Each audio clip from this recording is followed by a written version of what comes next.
السلام عليكم ورحمة الله وبركاته.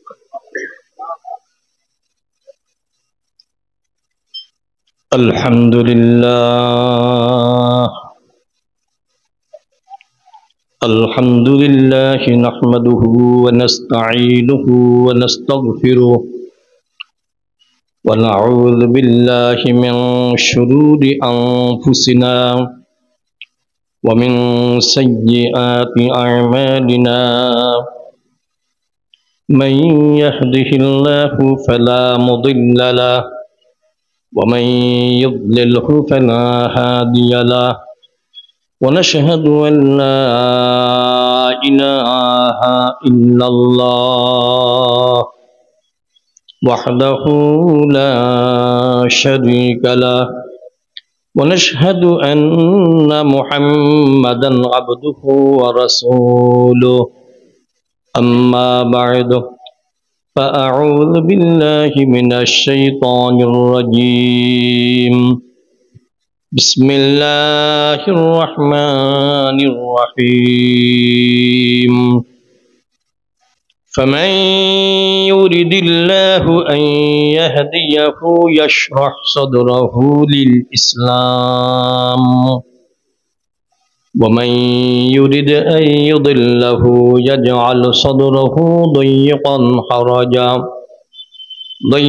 حرجا كأنما يصعد في السماء وقال تعالى إن الله وملائكته يصلون على النبي يا أيها الذين آمنوا صلوا عليه وسلموا تسليما اللهم صل على محمد وعلى آل محمد كما صليت على إبراهيم وعلى آل إبراهيم إنك حميد مجيد اللهم بارك على محمد وعلى آل محمد كما باركت على إبراهيم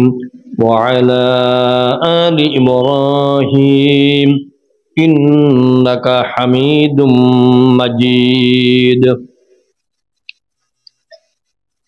मुअज़्ज़ज़ मुहतरम हज़रात उलमा इकराम फुज़लाए इज़ाम सर्वस्तरेर भाइयेरा पर्दार आড়ালের মা ও বোনেরা আল্লাহ পাকের দরবারে লাখো কোটি শুকর আমাদের হায়াতের কিছু অংশ আজকে সুন্দর একটা পরিবেশে রূহানি পরিবেশে উলামায়ে কেরামের সোহবতে এই জান্নাতের বাগিচায় কাটানোর সুযোগ হলো আল্লাহ পাক তৌফিক দান করলেন এই জন্য সবাই শুকরিয়া তান বলি আলহামদুলিল্লাহ অনেকেরই জানা থাকার কথা কেন আলহামদুলিল্লাহ বললাম বিষয়টা হলো আল্লাহ তাআলার একটা নির্দেশ রয়েছে সাথে সাথে একটা অঙ্গীকারও রয়েছে নির্দেশটা হলো তোমরা আমার নেয়ামতের শুকর আদায় করো আর অঙ্গীকার হলো যদি শুকর আদায় করতে পারো তাহলে অবশ্যই অবশ্যই তোমাদের জন্য নেয়ামত আরো বাড়িয়ে দেওয়া হবে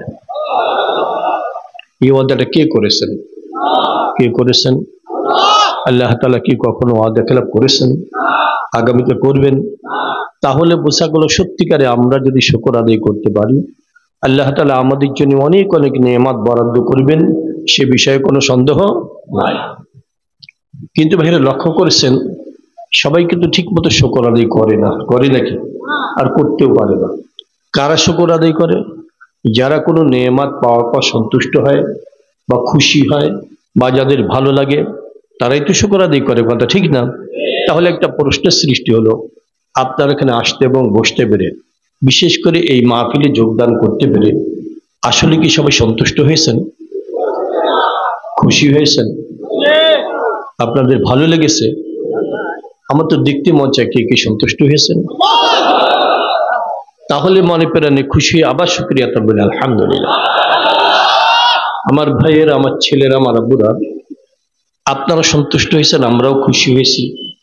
আমার ধারণা ফেরেশতারাও খুশি হয়ে গেছেন। আমার বিশ্বাস আল্লাহ পাক খুশি হয়ে গেছেন। আর সমাজের দিকে লক্ষ্য করে দেখবেন, যারা মুমিন সবসময় নেক আমলে খুশি হয়, কথা ঠিক না? গুনাহের কাজে বিরক্ত হয়। আবার দেখবেন অনেক মানুষ আছে নেক কাজে বিরক্ত হয়, আছে না? বাংলাদেশে কিছু কিছু আছে, যেমন আপনারা মাহফিলে সন্তুষ্ট হয়েছেন। অনেক মানুষ থাকতে পারে যারা বিরক্ত হয়, কেউ প্রকাশ করে, কেউ করে না। কিছুদিন আগে প্রকাশ করতো, এখন কিছুটা দমে গেছে, এখন করে না। যা বিরক্ত তো হয়। আমার প্রশ্ন আব্বুরা, একটা এলাকা, একটা শহরে একটা মাহফিল হলে এলাকার কোনো ক্ষতি হয়? শহরের কোনো ক্ষতি হয়? কারো ব্যক্তিগত, পারিবারিক, সামাজিক, অর্থনৈতিক, রাজনৈতিক কোনো ক্ষতি হয় না। কি হয়? উপকার হয়, লাভ হয়। মানে একটা মাহফিলের ওসিলায় অনেক বেনামাজি নামাজি হয়ে যেতে পারে না, কি বলেন? অনেক বেপর্দা মেয়েরা পর্দা শিখতে পারে, অবাধ্য সন্তান বাধ্যগত হতে পারে, মাদক সেবী মাদক ছাড়তে পারে, সন্ত্রাসী কার্যকলাপ ছাড়তে পারে। তাহলে টোটালে গিয়ে কি লস হলো না লাভ হলো? ক্ষতি হলো না লাভ হলো? এইখানে চিন্তার বিষয়।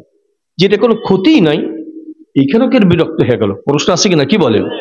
আপনারা দেখবেন, আমলের কথা বলি, নামাজের কথাই বলি। নামাজ এটা কি অপকারী না উপকারী? এরপর দেখবেন দুই বন্ধু যাচ্ছে, আজান হয়ে গেছে, এক বন্ধু বলছে চল না জামাতের সঙ্গে নামাজটা আদায় করে যাই। আরেক বন্ধু কি বলছে, এই বিজ্ঞানের যুগে, আধুনিক যুগে তুইও কি হুজুর হয়ে গেছিস নাকি? আছে না? রুচির পার্থক্য আছে। একজন নামাজের পাগল, একজন নামাজে বিরক্ত, আছে নাকি বাংলাদেশে? কারণটা কি আমি একটু পরে বলছি, যেহেতু অল্প সময় বলতে হবে। আব্বুরা, মেয়েদের মধ্যে কিন্তু রুচির পার্থক্য আছে। কেউ খাস পর্দা মেনে চলে, কেউ বেপর্দা চালাচ্ছে নাকি?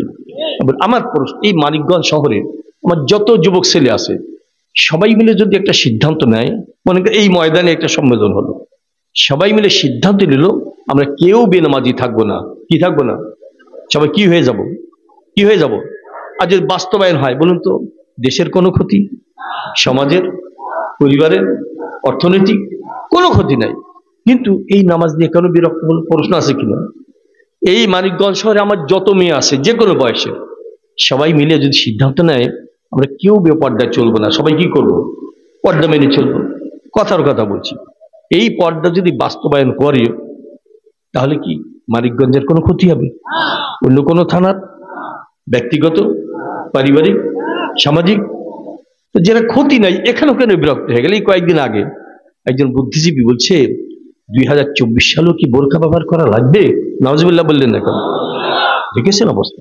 আপনারা বললেন কোনো ক্ষতি নাই, ওরা কেন বিরক্ত হলো? নিশ্চয়ই কোনো কারণ আছে। আব্বুর, আমাদের দেশে বুদ্ধিজীবীরা দুইটা পার্ট হয়ে গেছে, দুইটা ভাগ হয়ে গেছে। এক ভাগ দেখবেন সমাজে আলো দেওয়ার চেষ্টা করে, যুবকদের ডেকে বলে বাবা খবরদার বেয়াদবি করবি না, বাবা আমার খেদমত করবি, মাদকের কাছে যাস না, বলে কি বলে না। আর এক শ্রেণী বুদ্ধিজীবী আছে আমার ভাইরা, এমন এমন কথা বলে যে কথাটা বললে ইমানটাও চলে যেতে চায়। সেটা কি? বিজ্ঞানের যুগ, কম্পিউটারের যুগ, মডার্ন যুগ, অত্যাধুনিক যুগ, এই যুগে নাকি কোরআন চলে না। নাউজুবিল্লাহ বলবেন না? আর বলা যাবে না নাউজুবিল্লাহ? আমি আপনাদের ইমানি চেতনা সম্পর্কে স্পষ্ট হতে চাই, যুগ যাই হোক না কেন কোরআন চলবে কি চলবে না? আংশিক চলবে না পুরাপুরি চলবে? ওদের কপালে আগুন লাগতেই পারে, এর জন্য তো আমরা স্বেচ্ছায় আমাদের কপালে আগুন লাগাতে পারি না, কথা ঠিক না বেঠিক?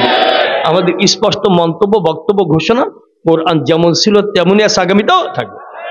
এইখানে চিন্তার বিষয়। আব্বুরা, কোরআন নাজিল করেছেন কে? আসতে বলার সুযোগ নাই। কে? বই নিয়ে এসেছিলেন কে? জিবরাইল আলাইহিস সালাম। কার উপর নাজিল হয়েছে? দেখছেন অবস্থা? কোনো বইতে বিরক্ত হলো না, এই বইতে, এই কিতাবে কেন বিরক্ত হয়ে গেল? নিশ্চয় কারণ আছে। এই কারণটা কি জানা দরকার? সবারই দরকার। এই কারণটা বলবো, এই সময় থাকলে আর দুই চার কথা বলবো। আমি প্রশ্ন করবো, আপনারা জবাব দিবেন, মানে আপনাদের জবান থেকে দেখবেন ইমানি বাক্য বের হয়ে গেছে। প্রশ্ন করব, জবাব দিবেন সবাই। আসতে দিবেন না জোরে দিবেন? আব্বুরা, আমরা দেখার জন্য কি ব্যবহার করি? কই জোরে তো বলেন নেই। শোনার জন্যে, ধরার জন্যে, চলার জন্যে, স্বাদ গ্রহণের জন্যে, সবাই একমত? আবার বলেন দেখার জন্যে। চোখ যদি নষ্ট হয়, ছানি পড়ে যায়, পর্দা পড়ে যায়, দেখা যাবে নাকি কষ্ট পাবে?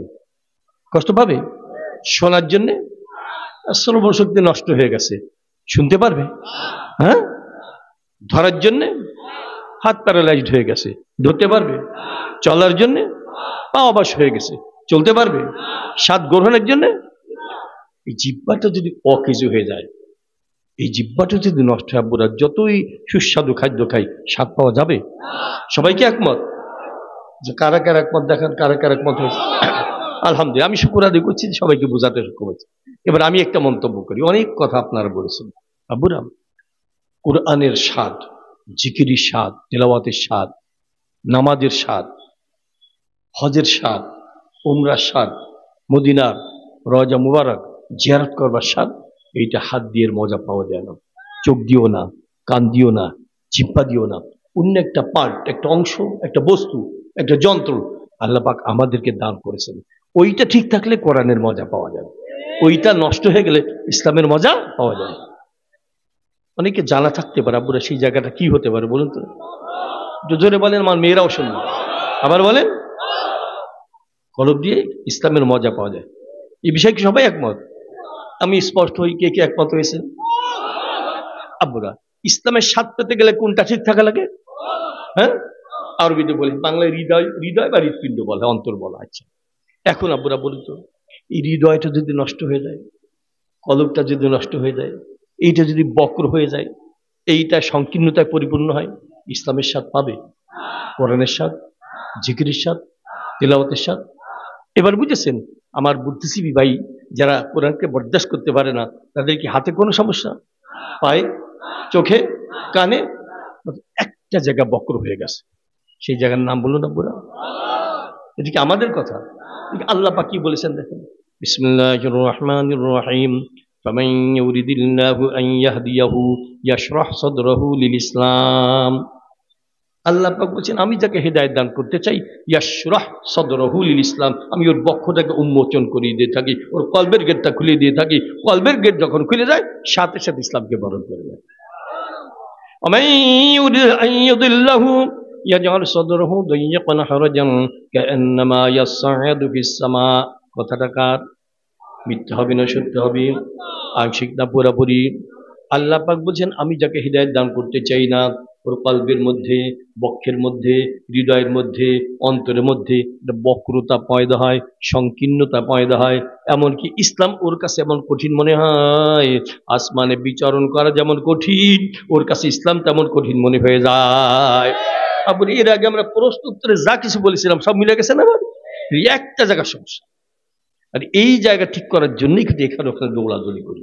এই যে আমরা আসছি, ওই একটা জায়গা ঠিক হলে আবার সব ঠিক হয়ে যাবে। এই চরমাই দৌড়াই, এখানে যাই ওখানে যাই, ওই একটা জায়গা ঠিক হলে আমার কাছে ইসলাম মজাদার মনে হবে, কোরআন ভালো লাগবে, জিকির ভালো লাগবে, পর্দা ভালো লাগবে। কথা ঠিক না?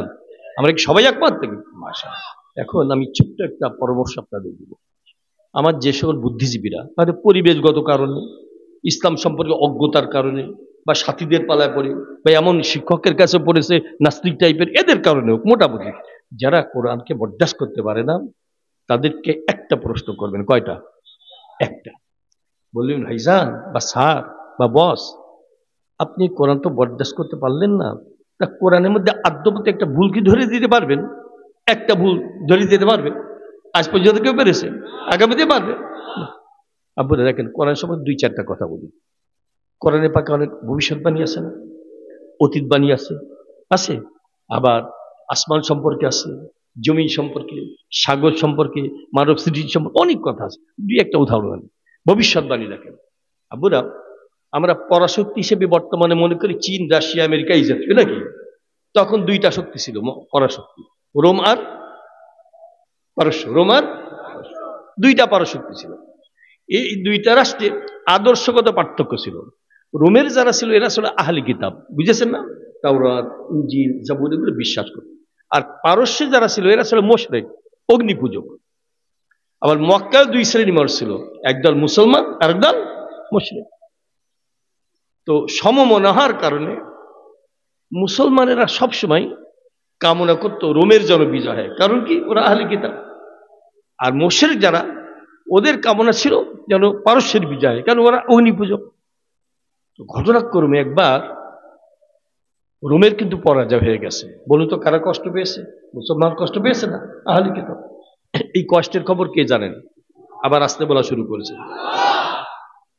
620 সালের কথা বলছি। আল্লাহ পাক ভবিষ্যৎবাণী করলেন কোরআনে পাকের আয়াতের মাধ্যমে। দেখেন তো এখানে পাওয়া যায় কিনা। বিসমিল্লাহির রহমানির রহিম, আলিফ লাম মিম, গুলিবাতির রুম ফি আদনাল আরদি ওয়া হুম মিন বা'দি গালাবিহিম সায়াগলিবুন ফি বিদ'i সিনিন। ব্যাস, ভবিষ্যৎবাণী হয়ে গেছে 620 সালের দিকে, যে যদিও রোমের পরাজয় হয়েছে অতি সত্বর এই কয়েক বছরের মধ্যে, এই 3 থেকে 9 বছরের মধ্যে রোমের বিজয় হবে। এই ভবিষ্যৎবাণী কে শোনালেন? কোন কিতাবে পেলাম? আল কোরআন পেয়েছে। ঠিক দেখা গেল 627 সালে এসে রোমের বিজয় হয়ে গেছে। তাই ভবিষ্যৎবাণী পুরা মিলে গেছে নাকি? আচ্ছা, একটা অতীত বাণী শোনান। আপনারা তো কোরআন শরীফ তেলাওয়াত করে থাকেন, বাংলা অনেকে দেখেছেন। 30 নম্বর পারায় সূরা ফজর একটা সূরা আছে, সূরা ফজর। এই সূরার মধ্যে একটা শব্দ আছে ইরম, মানে প্রায় 4000 বছর আগে একটা শহর ধ্বংস হয়েছিল।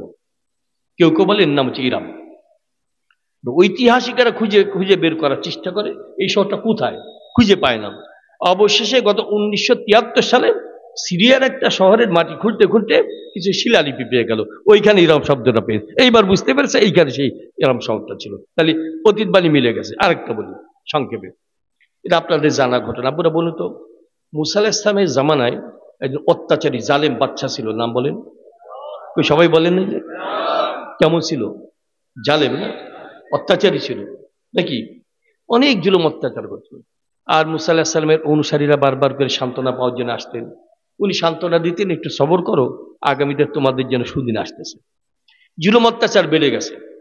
এক পর্যায়ে আল্লাহ পাক মুসা আলাইহিস সালামকে বললেন, আপনি আপনার সাথীদেরকে নিয়ে হিজরত করেন, রাত্রবেলা বের হয়ে যান এই রাষ্ট্রের থেকে। রওনা করেছেন।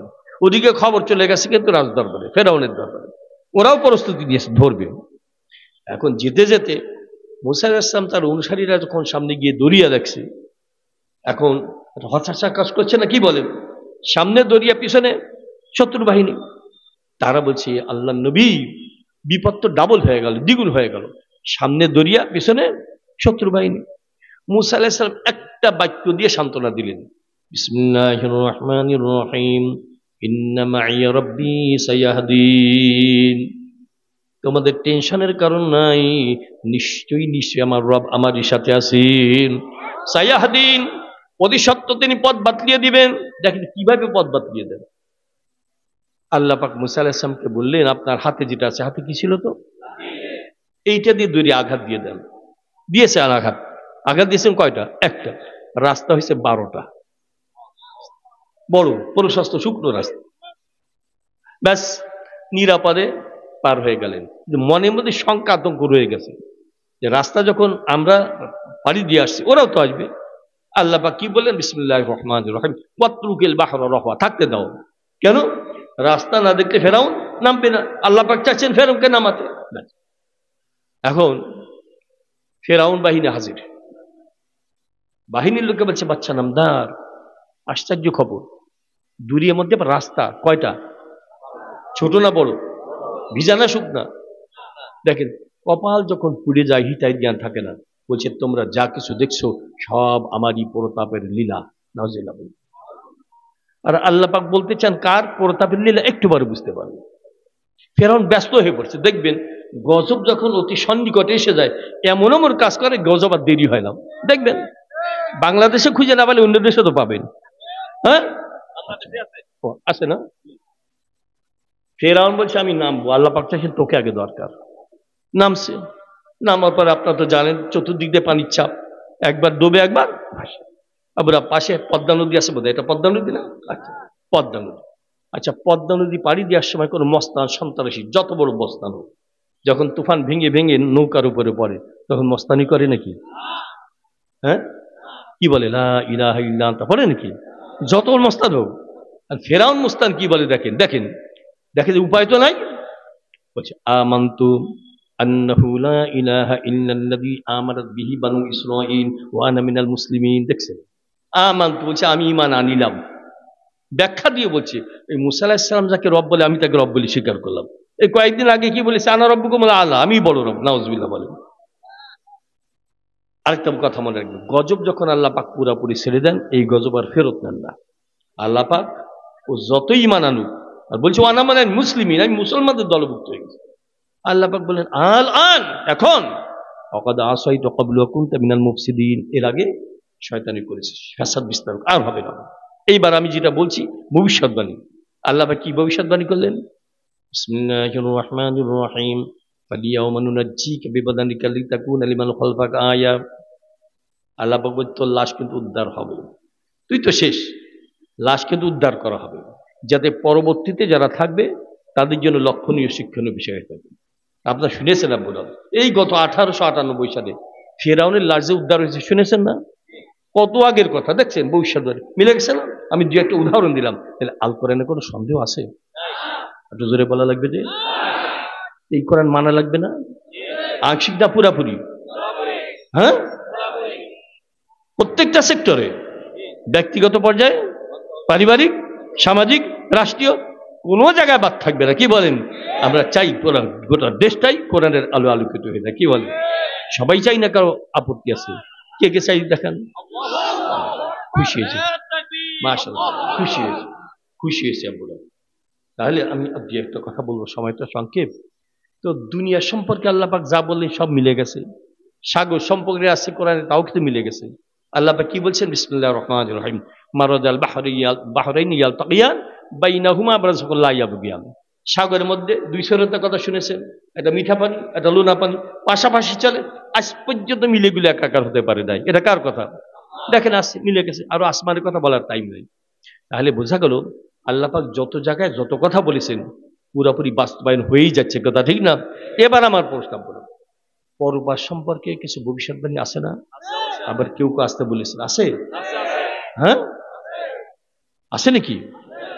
যে একটা বলি, বিশ্বাস পুরোপুরি আছে না? আবার এই এলাকায় স্কুল আছে না? কলেজও তো আছে, একটু দূরে গেলে ভার্সিটিও আছে, মাদ্রাসা আছে। আচ্ছা, পরীক্ষা হয় না? ছেলেমেয়েরা পরীক্ষা দেয়, রেজাল্ট বের হয়, কয় রকম রেজাল্ট হয়, কেউ পাস করে, কেউ ফেল করে। পাস করলে খুশি, ফেল করলে বেজার। আবার এই যে আমরা বর্তমানে পরীক্ষার হলে আছি, বিশ্বাস হয় আপনাদের? পরীক্ষার হলে কিন্তু আছে, পরীক্ষা দিচ্ছি, কার রেজাল্ট কি হবে আমি জানি না, ওই রেজাল্ট কিন্তু বের হবে। বলুন তো কবে বের হবে? কিয়ামতের ময়দানে বের হবে কি হবে না? যদি জানা থাকে বলবেন, যারা পাস করবে কোন হাতে আমলনামা পাবে? কোন হাতে? আল্লাহ পাকে দেখান, চান আমরা ওটাই হাতে আমলনামা পেতে চাই। আল্লাহ পাক দেখেন ভবিষ্যৎবাণী, আল্লাহ পাক বলছেন ডাইন হাতে যারা আমলনামা পাবে, فأما من أوتي كتابه بيمينه فيقول هاؤم اقرءوا كتابيه إني ظننت أني ملاق حسابيه فهو في عيشة راضية في جنة عالية قطوفها دانية كلوا واشربوا هنيئا بما أسلفتم في الأيام الخالية। ভবিষ্যৎবাণী কার? আল্লাহ পাক বলছে যারা ডান হাতে আমলনামা পাবে এত খুশি হবে, এত খুশি হবে, একে অপরকে দেখাবে, দেখো দেখো আমার আমলনামা পড়ে দেখো, পাশ করে গিয়েছি। কেন পাশ করলাম? ইন্নী যানানতু আন্নী মুলাকিন হিসাবিয়া, আমার বিশ্বাস ছিল অবশ্যই অবশ্যই হিসাব নিকাশের সম্মুখীন আমার হওয়া লাগবে। আবার হওয়া লাগবে নাকি? হবে, হিসাব হবে। ফাহুয়া ফি ঈশাতিন রাদিয়া, আল্লাহ পাক বলছেন ওরা উত্তম জীবিকার মধ্যে অবস্থান করবে। ফি জান্নাতিন আলিয়া, আলিশান জান্নাতে থাকবে। কুতুফুহা দানিয়া, জান্নাতি গাছের ফলগুলো ওদের দিকে ঝুঁকে ঝুঁকে থাকবে। আল্লাহ পাকের পক্ষ থেকে ঘোষণা আসবে, কুলু ওয়াশরাবু হানিআম বিমা আসলাফতুম ফিল আইয়ামিল খালিয়া, খাও, ভোগ করতে থাকো, খাও, পান করো, এই নেয়ামত কোনদিন ছিনিয়ে নেওয়া হবে না। এই ভবিষ্যৎবাণী পুরোপুরি বাস্তবায়ন হবে কি হবে না? আবার বলেন কোন হাতে আমলনামা পেতে চাই আমরা? কোনো সমস্যা নাই তো? আপত্তি আছে নাকি? এই ফাঁকে একটা ছোট্ট একটা আমলের কথা বলে দিই, যাতে সময় প্রায় শেষ, তো বলবো। একটা আমলের কথা পাওয়া যায়, অন্য আমলও আছে। এই আমলটা করলে ডাইন হাতে আমলনামা পাওয়া যাবে, বলবো নাকি? হ্যাঁ, আমলের নিয়ত করে ফেলেছেন সবাই? যারা আগের থেকে আমল করতেন তারা শুকর আদায় করবেন, যারা মাঝে মাঝে কাজা করতেন তারা ইস্তেগফার করবেন, আর যারা বেনামাজি কিন্তু মহব্বতের টেনে আসে আজকে তওবা করে যাবো, কি বলেন? সেটা হলো একটা আমল সংবাদ দিই, 5 ওয়াক্ত নামাজ জামাতের সঙ্গে যত্নবান হয়ে যারা আদায় করবে ওরা ডাইন হাতে আমলনামা পাবে। সিদ্ধান্ত নেওয়া যায় না বুড়া? পাক্কা নামাজি হয়ে কবর যাওয়ার সম্পূর্ণ চেষ্টা করো, পারবে নাকি ইনশাল্লাহ? মুরব্বীরা কি বলে, রাজি আছে নাকি? যুবকেরা কি বলে? পাক্কা নামাজি হয়ে কবর যাওয়ার সাধ্য বলতে চেষ্টা করবো। সবাই খুশি না বেজার? একটা তাকবীর শুনবো, একটা তাকবীর তো নিজের দিক দিয়ে অনেক দিয়েছেন, আর নির্বাচনের সময় স্লোগানের অভাব নাই। আজকে সাউন্ডটা কেমন হয় যে খুশি মনে যারা এই আমলটা কবুল করেছেন, পাক্কা নামাজি হয়ে কবর যাওয়ার সাধ্য মতো চেষ্টা করবো। দেখি তাকবীর ধ্বনিটা কেমন আওয়াজ হয়, একটু আল্লাহু আকবার বলেন।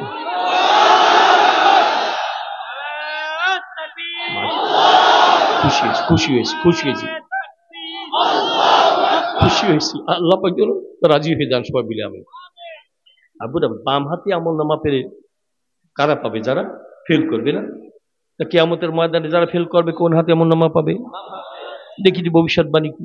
বিসমিল্লাহির রহমানির রহিম।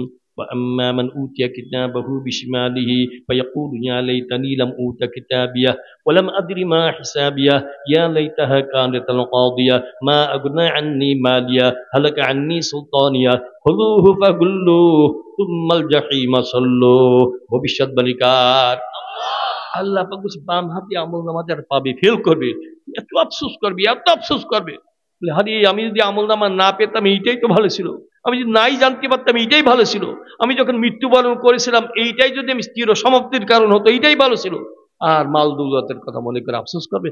মা আগনা আন্নি মালিয়াত, যত মাল দৌলত ছিল কোনো কাজে আসে নাই।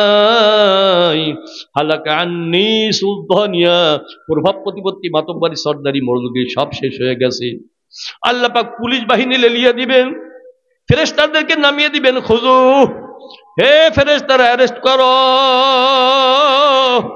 কিয়ামতের ময়দানে ফেরেশতারা যখন ঝাঁপ দিয়ে পড়বে, এদের মিজাজ দেখে আসামির দল দৌড়াদৌড়ি ছুটাছুটি করবে। আত্মরক্ষা করবার জন্য কত চেষ্টা করবে। আল্লাহ পাক বলছেন না, পারবি না, পারবি না। ইউফাযু মিন মাকারিন করিব, প্রত্যেকটা আসামি নিকটতম জায়গায় অ্যারেস্ট হয়ে যাবে। এই ভবিষ্যৎবাণী বাস্তবায়ন হবে কি হবে না? সব যখন অ্যারেস্টেড হয়ে যাবে, আল্লাহ পাক বলবেন ফাগুল্লুহু, এবার হ্যান্ডকাপ লাগিয়ে দাও। প্রত্যেকটা আসামির হাতে হ্যান্ডকাপ পড়ে যাওয়ার পর আল্লাহ পাক বলবেন সুম্মাল জাহিমা সাল্লু, হে ফেরেশতারা ধরে ধরে জাহান্নামে ফেলে দাও। ঝুপ ঝুপ ঝুপ ঝুপ করে যখন জাহান্নামে ফেলে দিবে, অন্য আয়াতে আল্লাহ পাক বলেন নাযাআতাল লিশাওয়া, জাহান্নামের আগুন গায়ে লাগবার সাথে সাথে গায়ের চামড়া খুলে খুলে পড়তে থাকবে। একবার দুইবার নয়, কুল্লামা নাদিজাত জুলুদুহুম বাদদালনাহুম জুলুদান গায়রাহা লিয়াযুকুল আযাব, প্রচন্ড আকারে আযাব দেওয়ার লক্ষ্যে যতবার চামড়া খুলে পড়বে ততই আবার নতুন চামড়া তৈরি হবে, আবার খুলে পড়বে। আব্বুর এই আযাব, এক সেকেন্ডের আযাব সহ্য করবার ক্ষমতা কোনো মানুষের আছে নাকি? এবার বলে কোন হাতে আমলনামা পেতে চাই? আবার দেখান দেখান দেখান।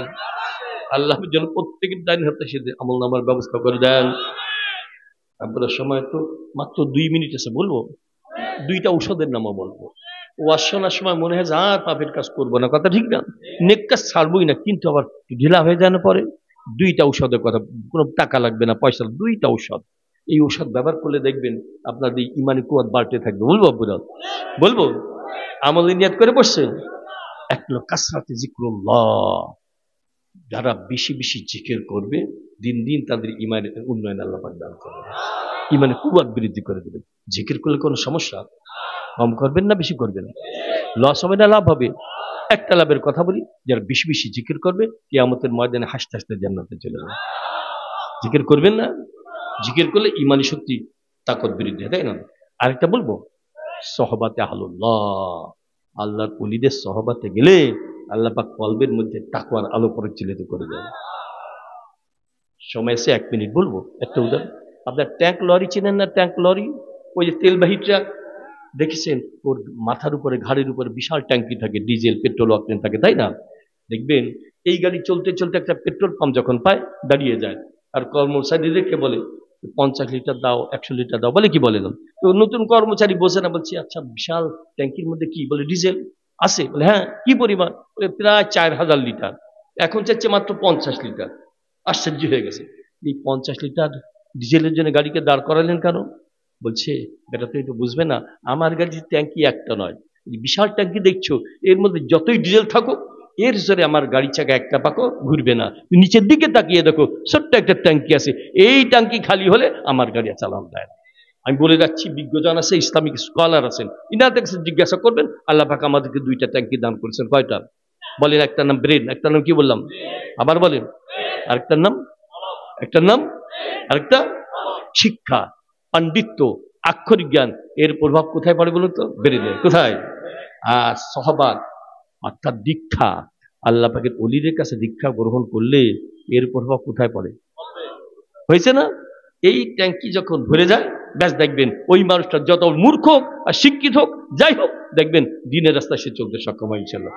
কয়টা ঔষধ বললাম? বেশি বেশি জিকির, আল্লাহ ওলিদের সওয়াব। একটা সওয়াবের সুযোগ হয়ে গেছে আজকে। শায়েখ আসছেন নাকি? আলহামদুলিল্লাহ, ওয়াজ শুনবো, তাতে দোয়া নিব, তারপর পারলে মুরিদ হব, এরপর জিকির আজকারের মাধ্যমে আমাদের জীবনের উন্নয়ন ঘটানোর চেষ্টা করব। তো সংক্ষেপ সময় আমি আপনাদের কাছে দোয়া চাচ্ছি, আমিও দোয়া করি। আর যদি এই মজমার মধ্যে কারো নাম যদি জাহান্নামের তালিকায় থেকে থাকে, আল্লাহ পাকের এই মাহফিলের ওসিলায়, মুসাফির ওলিদের ওসিলায় ওই নামটা জাহান্নামের তালিকা থেকে কেটে দিয়ে আমাদের প্রত্যেকের নামটা জান্নাতীদের তালিকাভুক্ত করে দেন। সবাই আমিন। আখিরু দাওয়ানা আলহামদুলিল্লাহি রাব্বিল আলামিন। আসসালামু আলাইকুম ওয়া রাহমাতুল্লাহি ওয়া বারাকাতুহু।